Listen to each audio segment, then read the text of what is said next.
Welcome, everyone, to Hit the Books. I'm Thomas Casale. He is Joey Knish.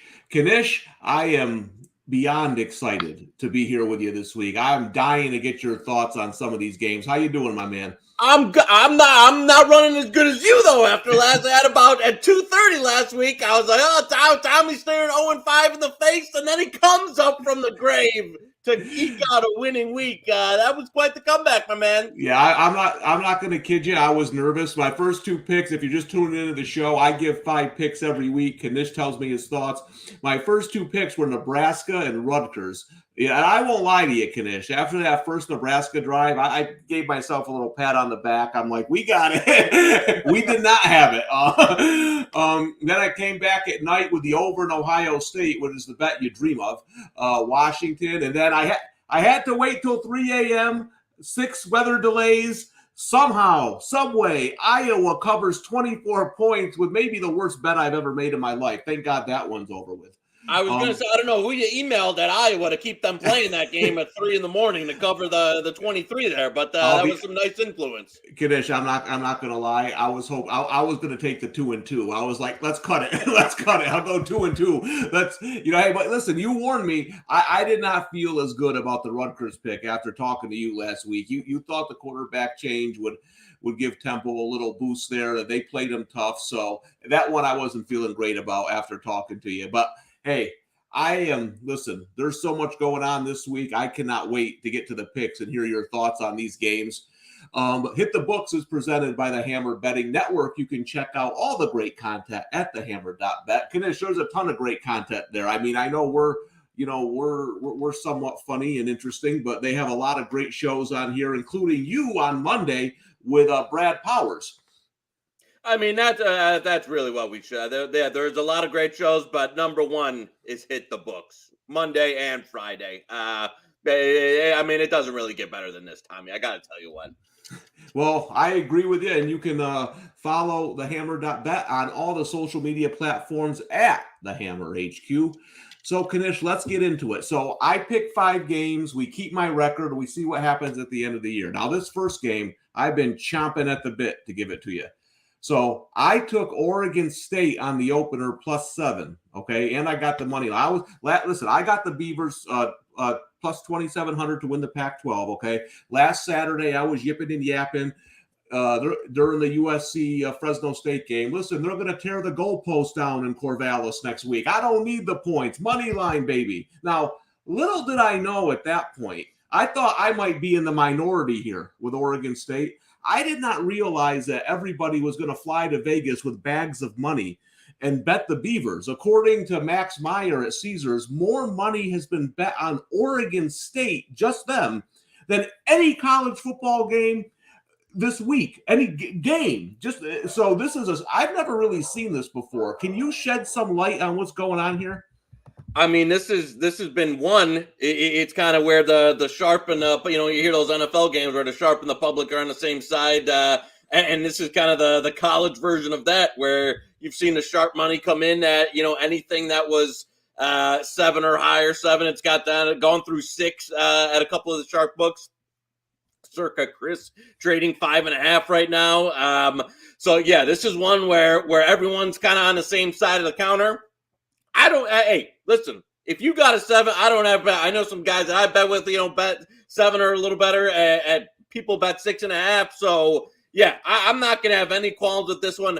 I'm not one of those people. I don't give a damn who's on what side, what percentage of what. Yeah. That makes, great content for, some people to tweet out, but I don't care about any of that. I would feel fine with that. You got a good number. But at anything, now that this would be one where, if you're watching it, don't chase a 5.5 there. Listen, don't get me wrong. USC's had some great luck, some injury fortune where the teams they're going against have had some key players. Hayner gets hurt last week. They're getting all the turnover variants. It doesn't change the fact that they, in my eyes, have the most talented offense in all of college football. So don't get me wrong. Oregon State, it's going to be nuts in Corvallis. They've got a good offense. You've got a great number. Just hold tight to it. But if you're out there watching this, don't be chasing that now. It was a play for me down to, again, I think you got it at the last kind of buy point there at 7. Now it's kind of in the dead zone there. But hey, little 7, little CLV. Don't mind that one for you there. So, Knish, here's the thing. I like this Oregon State team. They have speed. I agree with you. I thought USC gave up 6.8 yards per play to Fresno State. They couldn't close drives. But Oregon State, their starting tight end, Luke Musgrave, very important, is out.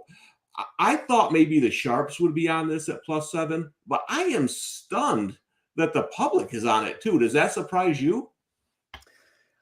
A little bit. I think that USC kind of being very fortunate narratives out there. And if you watch some USC games, I mean, their defense is terrible. I mean, there's really garbage. No two ways about it. That they've given up yardage all down the field.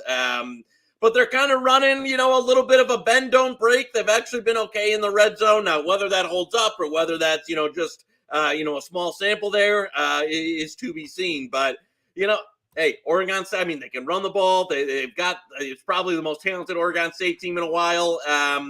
But again, I wouldn't be, rushing to play it at the current number now. I think you'd sit there with your 7 and kind of see where, if you took some money line early, that'd be one, if I'm looking for a spot in this game, it'd more be a live spot to come in on a USC. If Oregon State gets out, the place is rocking, they get an early score, then to come in on some USC there. But yeah, I wouldn't have much the current. I'd take your good number early and just kind of roll with it. All right. Well, I thought you might like that play. I know you're going to hate the next one. I can, if we go all year, this is my one guarantee that you are not going to like this play. Doubling up on Rutgers? No, I'm done with Rutgers. This one might be even worse. Not only did I take a suspect side, I got a bad number. So you're going to love this one. I took Notre Dame -1 against UNC. Tommy. What are you doing? Listen to the Monday episode of Hit the Bug. You're not even consuming the content. I bet it before. You're not watching the Monday show. No, I did. I bet that's how I knew you weren't going to like it. I bet it earlier than that, and got the bad number. Figured, listen, I'm fading the UNC defense here. I think Notre Dame can run the football. I thought UNC could be 0-2 right now, but to be honest with you, Knish, this is one of these bets. It felt a lot better when I made it than you say I'm not consuming the content. I knew you weren't going to like the pick. How do you think I knew? So give it to me. Bad number, bad pick, the whole deal.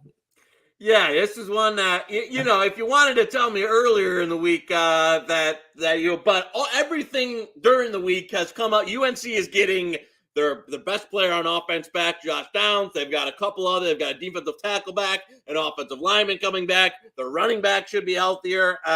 So kind of all of the injury stuff has broke UNC's way. And I don't think Notre Dame's any good to begin. Take all that out of there. I don't think the team's any damn good. And you saw it finally. I was a little surprised. It hung around kind of that, trading between 1.5, and you finally saw the UNC money really come in today, where it's 2.5 mostly, even a juice 2.5 at Chris now. There'll probably be some buy if this, pops to 3. I think then you'll get some Notre Dame buyers there. I hate this Notre Dame team. I think Drew Pine sucks. I think their offense is terrible. I think they're riding they rode that wave of, a preseason prognosis and then a good defensive effort versus Ohio State. The Notre Dame, the straight fade for me. I was surprised that they took as much money at Cal last week as they did. I was surprised this number hung around for this one. So, yes, you got that. I hate this one, and I'm going to hate it even more if Notre Dame covers because I've got a sizable position on UNC. And I don't like there's occasions where I'm taking a sizable position early in the week and then looking for a spot to come back on 25 or 55% of my bet to set up. This is not one of those scenarios. I don't want any part of Notre Dame. I think there's a chance if UNC's offense is right with some of the people, and if Gene Chizik can, I don't know if I can swear on the show, can fucking get his head out of his head and actually get the defense to play know what they're doing, that the UNC runs them out. Should be a good environment in Chapel Hill. And yeah, so yes, you're right. I do hate this one. And I'll hate it even more if it wins because Joey can't be a lighter in the pocketbook. Well, yeah, and listen, out of my 5 plays, this is the one I'm least confident in. I still think UNC's defense is beyond awful. I think Notre Dame has a shot, but I certainly can't argue anybody picking against Notre Dame right now. That's for sure. So, Knish, I put these in order, on how I want to use them. So I knew you were going to yell at me for this one. So you're setting me up for a comeback here. Well, I said with Michigan here. Yeah, boy, we're on the same wavelength here. I said I know he's a Michigan guy, so I got Michigan minus 17. Had this game circled for a couple weeks. Now, listen, to your credit, last week I asked you, give me a game under the radar that people are betting. And you said Maryland, SMU. You had Maryland. You said their defense is improved. That was the difference in the game. So you were all over that one. But I just feel, this Maryland team doesn't match up with the power teams in the Big Ten, the teams that can really punish them in the trenches. I like this Michigan team. I know they haven't played anybody, but I do like teams when they don't play anybody or leaving no doubt, getting a little momentum for when they do play stronger teams. I just feel this Maryland team is a team you can take against weaker teams, but when they step up in competition, they're going to struggle. So I laid the 17 points. I think our boy J.J. McCarthy, Maryland gave up 369 to Tanner Mordecai last week. This is his coming out party. Get him some touchdowns. Last week we get in the red zone 800 times. They were decoying. They Corum sets the new record for rushing touchdowns at Michigan. That hasn't been nobody touching since 1902 when it was nobody even threw forward passes. Get our boy JJ some touchdowns. I like the play. I tell you what, I don't know. There's so many freaking Canadians for this company. A Pro Line 15.5. So somebody give me a goddamn Pro Line account that works for the Hammer. Jesus Christ, as a bonus 15.5 there. I'm about to cross the border, swim across if I have to get it to get some of these Pro Lines. I agree with you. Anytime Maryland in the last couple of years has gone up against the big dogs, they've gotten absolutely smacked around. Now, is this Maryland team a touch better in the trenches than I think they've been in a few years? Yes, obviously Talia, is Ken. He's got the, he's a little bit of can kind of give you both ends of the spectrum. He can have some fantastic plays and he can have some, some turnover worthy plays there. I'm a little, you like to, watch the, you never want to be, so distrusting of the market, thinking you're the smartest guy in the room or anything. I'm a little surprised this is hung around 17 all week. I had this more. I thought this would get across 18.5. It opened 20 at Circa. It's basically painted 17 everywhere except, the Tim Hortons Pro Line there. But it for the most part, I am a little surprised the market is not a little bit more bullish on this one. But I agree with you. Laid some 16.5. I'd be fine with 17. Maryland might be improved in some of the areas where they've been taken advantage of in the past, but I still think this is quite a mismatch for a Michigan team that I agree with you is I think has a very high ceiling, especially with McCarthy at quarterback now. And I just don't think Maryland can hang around there. So we'll see if there's one. We'll see if Maryland can, if their passing offense is able to, Michigan hasn't been tested via the air at all. They played 3 teams that can't throw the ball, that can't do anything on offense. This will be the first one that has some explosive playmakers, has a good quarterback. So maybe they'll be able to expose a little bit of what was a perceived weakness going into the year. I haven't seen that so far from Michigan. So, yeah, I'm laying it. But, hey, I am a little little bit watching here because there's this one hasn't been moving at all. So, but hey, I agree with the pick, and hopefully our McCarthy, our man JJ, can at least rack up some yards and touchdowns this week. Yeah, I'm with you. That's why I took it early at 17. I thought I was going to hit maybe 18, 19. So I wanted to get the early number, but I agree that hasn't moved much at all. Surprised by that. We'll see if it changes on game day. All right, so two you like. I'm interested in this next one because I know I got the good number on it, but I want to hear your thoughts. I took James Madison plus 8.5 against App State. Oh, now you're talking my language, Tommy. This is the play. If there's another one. If this doesn't cover Joe, it be real light in the pocket. But I love it. Give me your analysis here. Well, I'm thinking, App State has played three of the most emotional games I've ever seen. They played their Super Bowl against UNC, came up just short, went into Texas A&M, upset them. Then with College game day there, they went on a last-second Hail Mary. How much more can this team have in the tank? Plus, I think James Madison is undervalued. I watch a lot of FCS football myself, and this was a team I thought that could make the jump with very little, it wouldn't take them long to compete. So I was surprised the number opened 8.5. So I grabbed it right away thinking it might go down. Yeah, this is one of my, in the last couple of weeks, there's been two dogs that I've been extremely bullish on that going to I think they're going to win. One was Western Kentucky. And they covered and lost in absolutely agonizing, horrid fashion to Indiana in overtime after blowing an 11-point lead with 3 minutes to go. This is the other one where you talked about the spot there. And I try not to get too mixed in the spot. I think player to player, these two teams are there's not more than a field goal difference between the talent on the rosters. I agree with you. James Madison, they did lose, a decent amount of talent from last year, but this is a team that's been in the same tier as North Dakota State for 5+ years, where they could come up against almost any FBS mid-tier Power 5 team and give them a game. And now they're coming up, and again, they've kind of gone with a little bit of the Michigan first 2 weeks where they haven't played anybody, but they absolutely blasted both teams. Took Middle Tennessee, who's actually looked okay in other games, and absolutely murdered them by 60. And I think Norfolk State blasted them. I think they win this game outright. I think they are as good of a team as App State, and you've got an App State team that's been through the ringer and the roller coaster. James Madison team coming off a bye. This is your we're here FBS. Welcome to the Sun Belt game. That James Madison is for real. I haven't seen any type of downgrade from the team that they've been in the past few years in FCS. That's been a national title contender. Yeah, I love this play. I think the Dukes win this game. Yeah, I agree with you. I have a money line parlay with them and Oregon State. I think both teams are live, or at least going to be around. And I think this is a one possession game either way. It's going to be a good football game. So yeah, I'm glad one that's still out there. Pull up if they have the odds at 7. I'm still fine with the touchdown on this one. I think there's a lot of 7s out there. Well, that's what I was going to ask you. The 8.5 that I got early, you're still okay grabbing it at a touchdown? Yeah, I'm still okay. So Pro Line's probably got 32.5 or whatever they got there. Yeah, no. James Madison touchdown is fine for me. I'd be okay to say it crossed through 6.5 for a bit at a few places.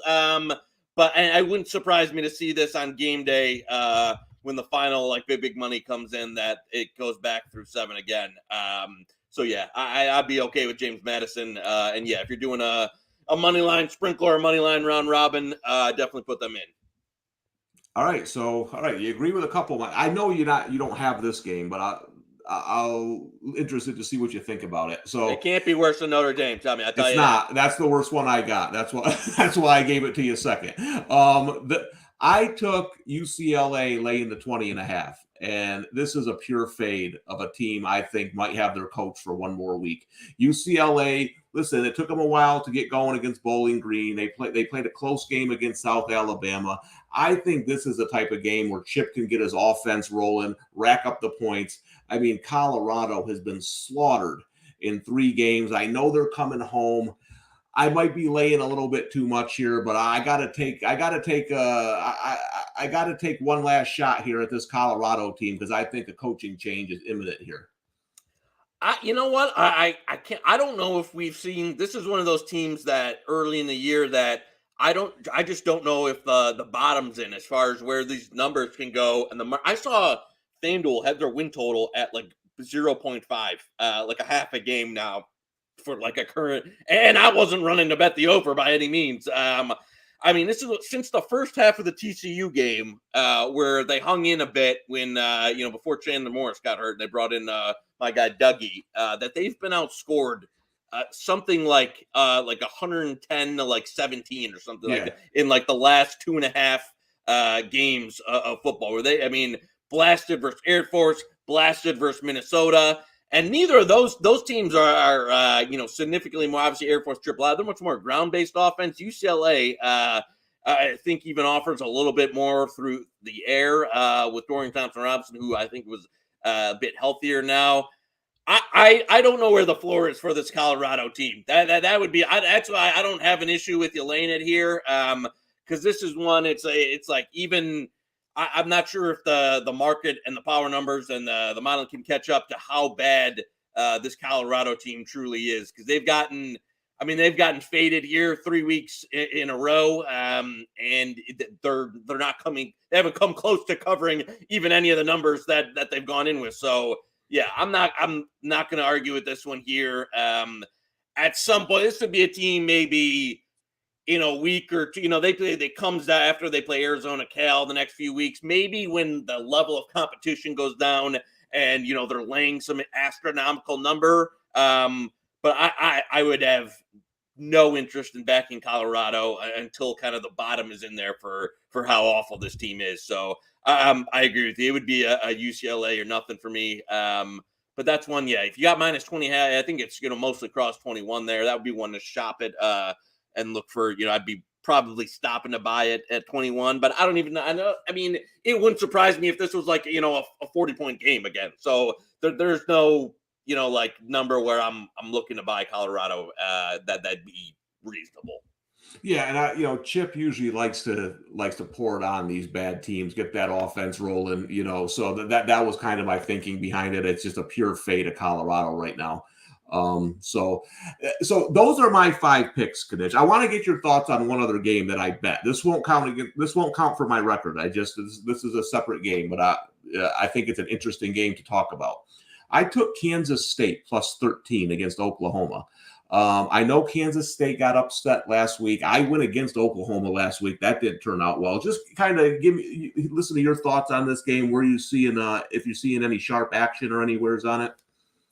I think it finally hit the buy point when it got like 13 and a half, maybe some 14s flash there. The issue with Kansas is like they literally are not. Part of this has been Adrian Martinez's kind of MO since he's been in college, is his inability to push the ball down the field. All 19 years he's been in college. I know, and that's not only are they haven't pushed it, they're not even like attempting passes down the field.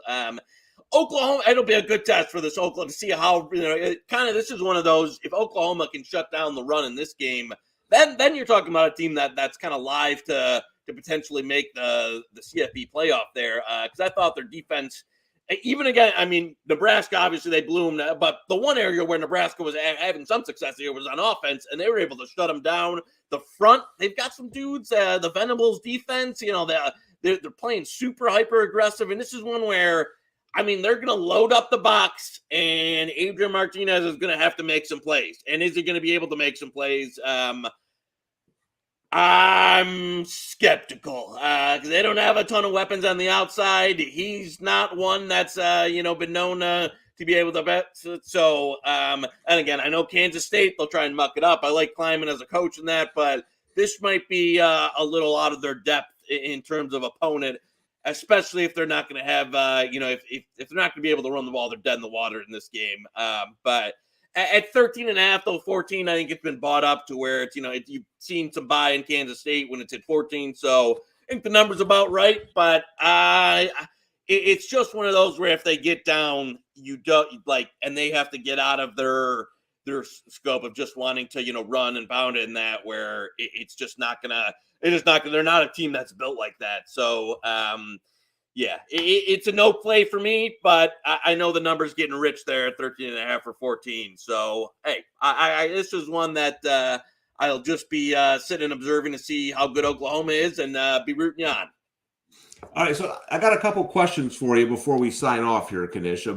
My picks are Oregon State +7, Notre Dame -1, which you hate, Michigan -17, James Madison +8.5, which you're on as well, and then I have UCLA -20.5. Those are the 5 official picks this week. But so one of the, I'm always listening to what people say, and one of the things you brought up last week that had me a little nervous about that Nebraska game was you said their defense might be all-time bad. And we joke that the money comes in on Nebraska every week. And I'm looking next week, and they're at home against Indiana. And I'm thinking, I'm not high on Indiana, but Knish talked about that defense being all-time bad. How do you look at Nebraska moving forward? Do you think money's still going to come in on them, or has the ship sailed? Well, I mean, if there's ever a buy point or Nebraska this year, it's Indiana is just one they've run like insanely good to even like be 3-0 to be at this point. That would be one. We'll have to see where kind of the market comes in at. Obviously, these teams that this is one with the Colorados, the Nebraskas, the teams that just getting like blasted out of the sun. At some point, though, teams they're not going to go 0-12 ATS, or any of those things like that. So at some point, there's going to be a buy, and it'll probably be, Nebraska's face. If you look at the offensive they faced throughout the beginning of the year, which they haven't had any success, it's been teams that run spread, that run passing offense. They might have a bit more success in teams that, aren't going to light them up so much offensively and have a little bit more. I do think their offense can be good in certain scenarios. So we'll have to see. I don't know if the bottom is totally in. Indiana's another fade team for me, so we'll have to see what it comes in at. But I think you've seen the last of the big Nebraska Steam games was last week, and now it'll be more trying to pinpoint where there might be some value in actually backing them. But that's the great, my buddy Franchise KF says the one great advantage you have over the bookmaker is not having a place to bet on every game, and so this is one that. Whether these teams that are just, sinking like a rock here early in the season, I like to avoid until I can get a spot where, I really feel like the number's inflated or a matchup that might work better for them. So we'll see next week against Nebraska, but it won't be one that, hey, I'm not, jumping at the open there to back them. And so last week, Knish, I said, give me a game that's off the radar. You gave us Maryland SMU, hit that one right on the money. How about this week? Is there a game that no one's kind of talking about where you're seeing money? Apparently all the money's on Oregon State, but are people betting another game besides that one? There's been a little bit of, a market movement today on a couple of games. We mentioned the UNC finally took some steam there. One that, and I'll give people, this is a watch, a one you want to keep an eye on there. Michigan State has been like ravaged early season by injuries. I think this Minnesota team is legit. I think they're a Big Ten West. I think they're going to win the Big Ten West. Watch, and this is one that I haven't bet it yet, and I know the number's gone. Well, if you can get some 2.5 or some Minnesota money line, watch to see if a couple of key guys from Michigan State are out, because they've got 3 guys in the secondary who are already out. Their best player, Jacob Slade, and their best player in defense, Jacob Slade. Best player on offense, Jaden Reed, didn't make the trip last week. I kind of doubt that either guy's going to play. But if you see that and both guys are out, I'm okay waiting here now that the numbers. This is not one to jump on where I've got to buy the 3. Wait till an hour. The game's at 3:30 tomorrow. Check the beat writers an hour before game time to see who's warming up. Because if those guys are out, then I'll be jumping on some Minnesota there. Because it's a team that Michigan State, they don't have a ton of depth. They were big into the transfer portal, and they are dealing with critical injuries on both sides of the ball to some of their best players. Then they don't have the depth to withstand that. And this is one that Minnesota look great. I know they haven't played nobody, but this could be one where they just get blasted out if they don't have some of their guys back. So that'll be one to keep an eye on there. Yeah, and last week, Knish, that's why I took Washington. The injuries on defense, and I was watching the game, and everyone's on Twitter is like, "What's wrong with this Michigan State defense?" Well, their players are out. Is one thing. The other thing is Michael Penix Jr., who apparently turned into Patrick Mahomes. I mean, the way he's throwing the football, oh, wow. But yeah, no, I agree with you on that one. I think Michigan State is a fade right now with all their injuries. So that's we'll see if we can go 2-0 on those after your Maryland win. And don't forget to subscribe to the Hammer NCAA football on YouTube and Twitch, where you can watch us every week, and turn on the notifications to get notified of all the shows. The next edition of Hit the Books is with you, Knish and Brad Powers, Monday at 4 p.m. Eastern time, where you guys break down all the early lines and everything. It's a great show. And you said I didn't watch it, but I did watch it and knew that you were on UNC and said, wait till he gets a load of this one. But I will say this, Knish, I hate Notre Dame, my most hated team in sports. But if they win this one, I'm going to be doing that Notre Dame fight song. I'm going to be revving to go next weekend if I get that baby home. I tell you what, if they win this one, there'll be no church basket donations for Joey K for quite a while. I'll tell you that. Well, Knish, it's always a pleasure. I love your insight. I'm Thomas Casale. You can catch me at the Tom Casale, and you can read my stuff at the New York Post.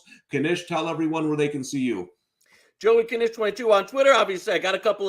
We've got our Hit the Book shows Monday, Friday, and then the Thursday night live with Andrew Walker. There we do for the NFL games. I didn't know you write for the Post. I got to see some a little Tommy in the Post. So yeah, no, it's a good tip there. I got to see a little Tommy in the New York Post there. So well, to be honest, Knish, if you go to the New York Post on Saturday, you're basically going to see these plays and why I like Notre Dame. So you're kind of getting the inside scoop here. Preview. I got a little, special NY Post sub here going on. Hey, I got to do a play of the day for NFL Sunday. Give me your best bet Sunday NFL. Who you got? You know what? I actually this is going to be sacrilege. I don't even know if I want to say this on camera, but I actually I faded my beloved Lions this week with minus 5.5. So listen. I mean, I hate to do it to them, but that was going to be my pick actually. The prime time, everybody down on the Vikings, come back against a defense not as good. And the defense is dealing with, and again they've got some key guys questionable. That I don't know if they're going to go, but this Lions secondary is bad. So yeah, Jefferson Thielen I think will eat. And yeah, I just think this has gone down a little too far. So love my Lions, but at some point they got to not cover a game this year. All right, so hey, check me out in the Post on Sunday where I'll obviously have the Vikings minus 5.5. So there you go. Hey, Knish, as always, it's been a great time. I will see you next Friday after I go 5-0 this week. I'm carrying you a couple rounds. I want it for the drama. I want the people to enjoy before I come in with a Mike Tyson knockout. So good luck this week, and I will see you next Friday on Hit the Books. You too, brother.